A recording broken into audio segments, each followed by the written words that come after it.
O apresentador Fausto Silva, conhecido como Faustão, está internado desde o dia 5 de agosto para tratar a insuficiência cardíaca.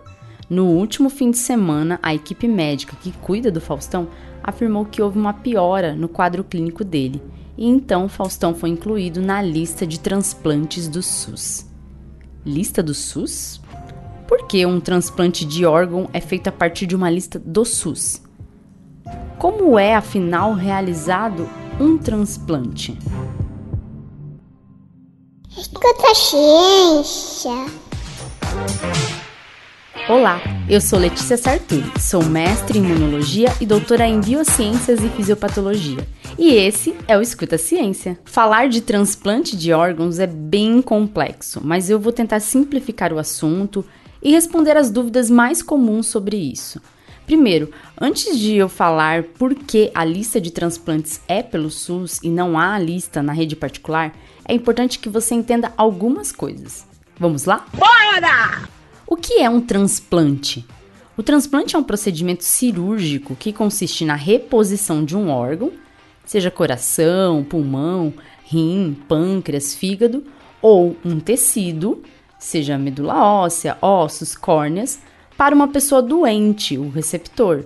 Então, esse receptor terá um órgão doente reposto, trocado por outro órgão ou tecido normal, que pode vir de um doador vivo ou morto. Basicamente, podemos dizer que se trata de transferência de um órgão viável de um indivíduo para o outro.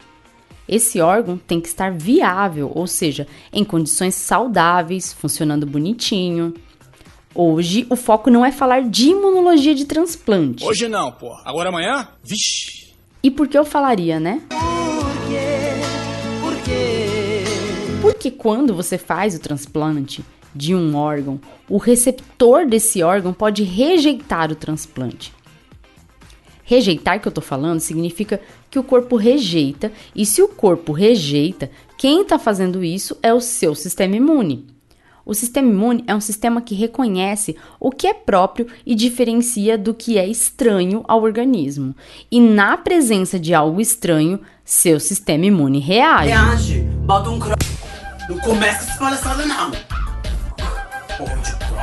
Essa reação é uma resposta imune de rejeição. Ah, mas não tem que ser compatível o órgão ou tecido? Sim, tem que ser compatível, mas essa compatibilidade nunca é de 100% quando se trata de indivíduos geneticamente diferentes. Afinal, você não vai ter um órgão vindo de um clone seu com 100% de compatibilidade, né?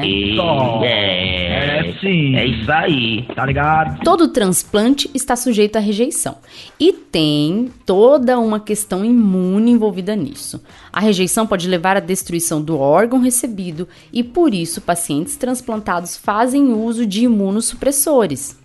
Isso para garantir que seu sistema imune não se ative e produza uma resposta imune de rejeição.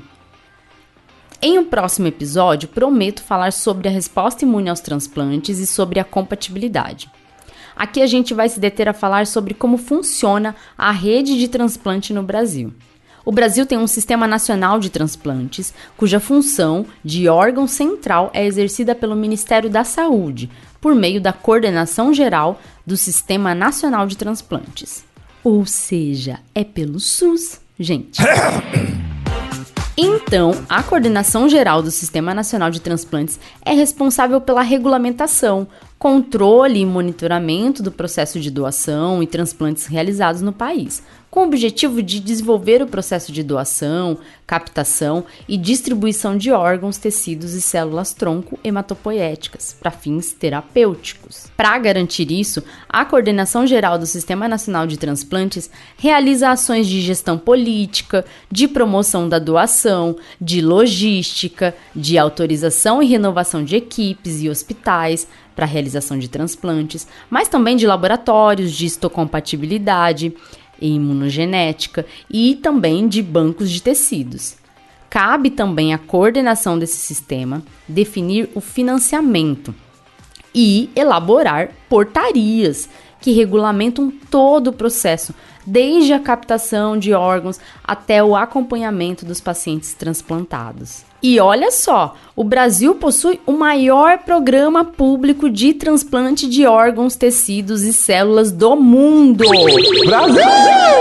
E esse programa de transplante é garantido a toda a população por meio do SUS, responsável pelo financiamento de cerca de 88% dos transplantes no país. Apesar do grande volume de procedimentos de transplantes realizados, a quantidade de pessoas em lista de espera para receber um órgão ainda é grande. Eu acessei as estatísticas dessa lista e qualquer um pode acessar, vou até colocar o link na descrição do episódio. Temos hoje 66.236 pessoas esperando por um transplante no Brasil. Dessas pessoas, a maioria, 35.481, são do sexo masculino. A lista de espera por um rim é a maior de todas. Tem mais de 37 mil pessoas que precisam de um transplante de rim. Depois vem a lista de espera por córnea, com quase 26 mil pessoas. E em terceiro lugar, a lista de espera por fígado, com 2.238 pessoas. Na lista de espera por coração, da qual o Faustão está fazendo parte, tem 383 pessoas. Segundo as estatísticas de transplantes, foram transplantados em 2020 e 2021 uma média de pouco mais de 7 mil órgãos por ano, o que é muito pouco diante da fila gigantesca. Os transplantes de coração foram crescendo no Brasil nos últimos 20 anos. E segundo as estatísticas disponibilizadas pelo Ministério da Saúde, em 2018 foram realizados 358 transplantes de coração. Em 2019, 383, em 2020, 308 e em 2021, 334. Esse relatório não traz os dados de 2022 e 2023. Comparando os dados do último ano do relatório, que é de 2021, o transplante mais realizado é o de córnea, seguido pelo de rim. A lista é grande e o número de transplantes não acompanha essa demanda. Para vencer a desproporção entre o número de pacientes na lista e o número de transplantes realizados, o Sistema Nacional de Transplantes afirma que é importante identificar e notificar os óbitos, principalmente os de morte encefálica, e também é necessário preparar os profissionais de saúde e conscientizar a população sobre o processo de doação e transplante. Isso para ajudar a conscientizar a necessidade e a importância da autorização da doação, sobretudo no caso de morte de entes queridos. Minha gente, mesmo que você queira ser doador, ser doadora, se quando você morrer a sua família não tiver consciência da importância da doação, seus familiares podem não autorizar a doação. Isso porque a legislação em vigor determina que a família será a responsável pela decisão final. E com essa legislação, deixa de ter valor qualquer documento que você registre dizendo que quer ser doador.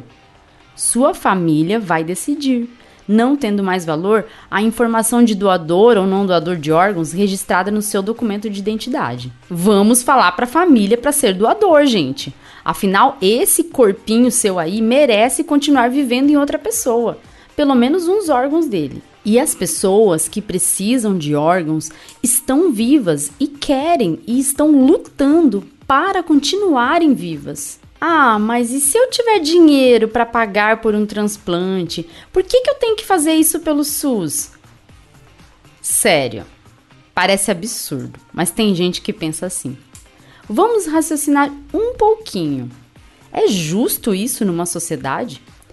Tudo em cima do dinheiro, em cima da obtenção de vantagens pelo dinheiro. Sendo que tem pessoas que não têm as mesmas condições e as mesmas oportunidades que alguns, e há ainda uma série de problemas de desigualdade social que faz com que os pobres tenham cada vez menos oportunidade.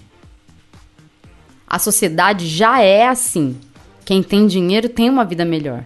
Mas seria muito desumano se os transplantes de órgãos, a extrema necessidade de saúde, a última luta para viver, dependesse de quem paga mais.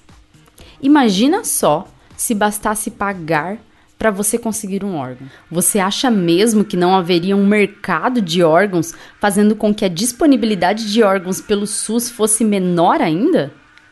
Pessoas não são mercadoria, embora o capitalismo tente diariamente nos transformar em mercadoria. Enfim, o Faustão entrou na lista do SUS e essa lista também dá prioridade às pessoas com maior necessidade, aquelas em que as condições de saúde são tão graves que mesmo com todo o suporte de saúde, as chances de sobreviver à espera podem ser menores. Essa história de que as pessoas podem furar fila não é real. Há mitos em cima disso, e inclusive muita gente que fica falando de mercado paralelo de órgãos, com roubo de órgãos, como se o procedimento de retirada de um órgão pudesse ser realizado em qualquer espelunca e sem uma equipe e equipamentos especializados. Não é tão fácil assim você conseguir vender um rim para pagar os boletos. Humor! É alegria! É piada! Humorismo! É importante a gente destacar que a doação pode acontecer também a partir de doadores vivos. É possível doar em vida um dos rins, parte do fígado, parte da medula óssea e parte dos pulmões. O médico deverá avaliar a história clínica do doador e as doenças prévias. E, claro, a compatibilidade sanguínea é primordial em todos os casos e há também testes especiais para selecionar o doador que apresenta maior chance de sucesso. De doadores não vivos, o número de órgãos e tecidos que podem ser doados é maior e, por isso, uma só pessoa pode ajudar muitas pessoas que esperam por transplantes. A partir de doadores não vivos, é possível doar os seguintes órgãos: rins, coração, pulmão, pâncreas, fígado e intestino. E também é possível doar os seguintes tecidos: córneas, válvulas, ossos, músculos, tendões, pele, veias e artérias. Geralmente, os doadores não vivos são pacientes assistidos em UTI, com quadro de morte encefálica, ou seja, morte das células do sistema nervoso central, que determina a interrupção da irrigação sanguínea ao cérebro. Isso quer dizer que são pacientes em condição incompatível com a vida, irreversível e definitiva. Após efetivada a doação, a Central de Transplantes do Estado é comunicada e, através do seu registro de lista de espera, seleciona seus receptores mais compatíveis. A rede pública de saúde fornece aos pacientes assistência integral e gratuita, incluindo exames preparatórios, cirurgia, acompanhamento e medicamentos pós-transplante. Isso tudo é pelo SUS. Então, mesmo que você utilize sempre a rede particular, se você precisar de um transplante um dia, ele será realizado pelo SUS. Valorize o SUS, valorize a saúde pública, porque é ela que salva a vida de milhões de brasileiros diariamente, todo ano. E é importante, se você quiser ser doador, doadora, que você fale com a sua família e deixe isso sempre muito expresso. No momento de tristeza pela morte de alguém, talvez não consigamos pensar muito nisso, mas se você sempre falou sobre isso, com vários familiares seus, a decisão de autorizar a doação virá de um jeito mais fácil. Sei que não é um assunto agradável de se dizer num almoço de domingo que reúne toda a galera da família, mas é um assunto necessário. Doar órgãos é permitir que a vida continue. Pense nisso. Escuta a ciência. Compartilhe também, tá? E não deixe de apoiar esse podcast. Você pode apoiar com valores a partir de R$2. Vai dizer que você não tem R$2 para ajudar a gente a continuar existindo. Se tiver e quiser apoiar, é só procurar no PicPay por Escuta a Ciência Podcast ou entrar no apoia.se/Escuta a Ciência Podcast, tudo junto. Apoie o nosso trabalho e ajude a ciência a se popularizar.